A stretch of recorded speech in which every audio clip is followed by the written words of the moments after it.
So, hello mga kampi, Hershey again. Tara, magmotor tayo. Labas na tayo. Makikita natin si Madam at saka si Pipo. So, hindi ako magpo 4 wheels. Ay, magpo 4 wheels din pala ako. Yung motor ko kasi 4 wheels yan. So, tara guys, magmotor lang tayo ha. Punta tayo at nagkikrave ako ng kambing na sinampalukan at kaldereta. So, samahan nyo ako kung saan ako bumibili nun. Let's go! Ayan na nga at ina-atras ko yung motor ko kasi walang reverse yan. Ito nga pala yung palabas sa amin.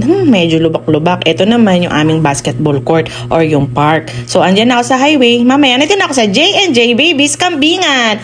At ito ang aking orderin. Iwan ko na muna dyan yung motor ko. Tara, pasok tayo. Tignan natin kung available yung gusto kong kaldereta at yung sinampalukan. And oo, available nga. Kaya agad-agad na ako nagsabi kay ate na magti-take out ako.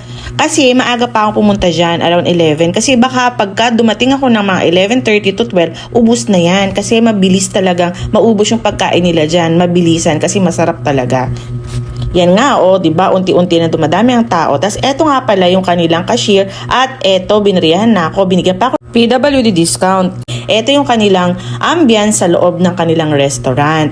Di ba? Yan, nakabili na ako, naka-take out na ako. Hinatid pa nga ako ni ate dyan eh. Tapos, napadaan ako sa Jollibee. Gusto ko pala ng dessert. Kaya bumili ako ng choco float at saka ng peach mango pie nila. Siyempre, ginamit ko yung PWD discount ko. Tapos sabi ko, ate, obvious naman, di ba? Kasi baka magtaka kayo, hindi ako nakikita pagka nakasasakyan ako na PWD. Hindi, ma'am, automatic. Tapos na-amaze din sila dun sa akin sasakyan. Yun lang. Thank you for watching.